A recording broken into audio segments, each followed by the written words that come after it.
Hey guys, I have a new tutorial today. It's going to be a text effect, kind of a 3D effect that makes it look like some letters are actually sitting on the ground or anywhere. You can use it in a variety of different formats, but I'm going to use it on this picture that I took at a Gamecocks baseball game recently of a guy bunting.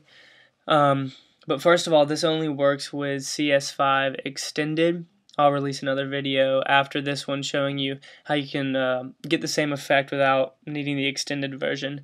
But first, we're going to go to the text tool, and we're just going to do caps lock so that we can just have a good solid base for our font. And we're just going to type in the text that we want. We're going to do Gamecock baseball on this one. We're going to make the text white just so that it stands out.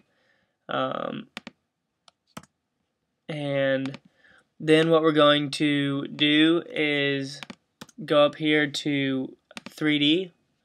I do not have the layer selected. Go up here to 3D and then go to Repose and then text layer and just say yes, you can rasterize it. That just means you're not going to be able to edit the font afterwards, so just make sure that you have everything spelled right, etc. Sometimes this 3D stuff takes a little while to load.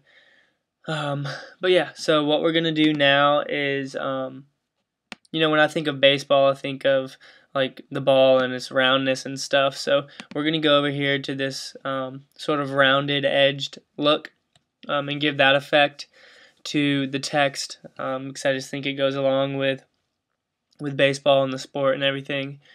And as we let this load.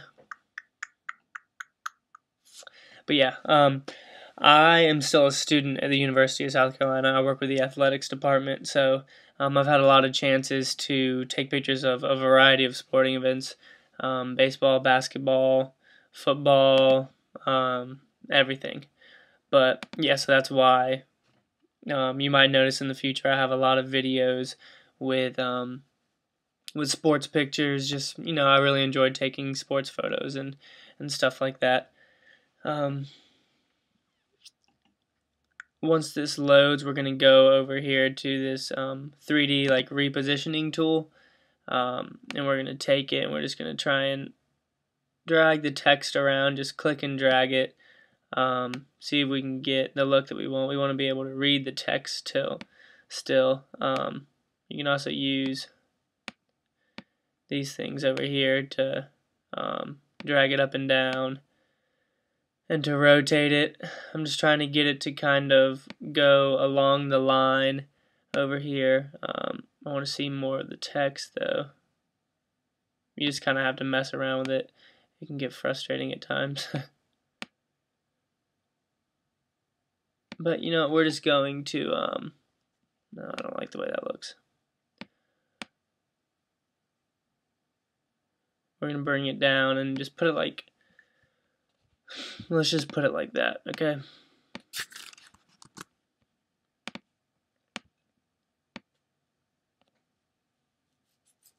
Whenever you're working with 3D stuff, you want to make sure that like any other programs on your computer are closed, just because it can make it a lot slower. There we go. We'll go with that. Next, we're going to. It looks like it's sitting there on the ground, but we're going to make it look a little more like it is, like it's actually there. So we're going to go and get our brush tool by hitting B. And we're going to go up here to the brushes palette, and we're going to pick one of these that looks like dirt, a texture of dirt. Oh, and by the way, if you have caps lock selected on your computer, then as you can see the brush right here, when you hit caps lock on, all you get is this little thing. So if you ever wonder why your brush disappears, then check your caps lock button and it should get back. Now we're going to zoom in really far on this text. We're going to go and we're going to select a color that's right here on the ground, and we're going to get this brush and we're just going to kind of start painting on the text. Just not too much. I'm just clicking. I'm not dragging or anything like that. And you're just going to go and do that for all the text, and this kind of just gives it the texture as though, say, I didn't want to do that. it gives it the texture as though somebody ran by and splashed up dirt on the picture or on the text or something like that.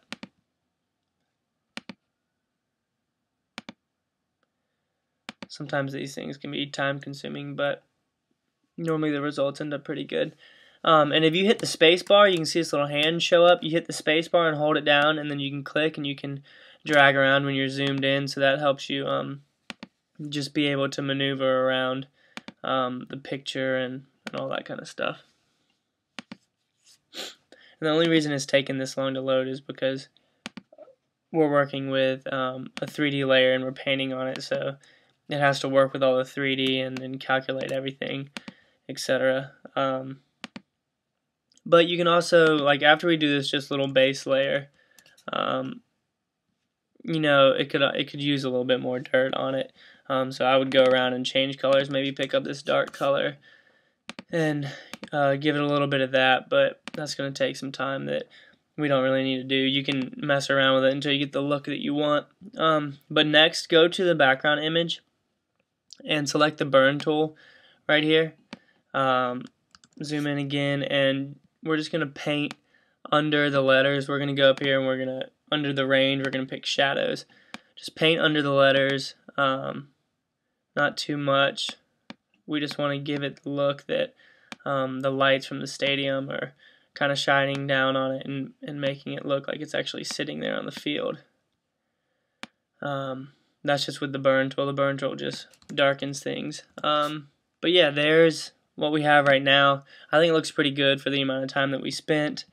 But yeah, you can always, you know, go back, put more dirt on it, make the text bigger, whatever you want. Just play around with it and have fun.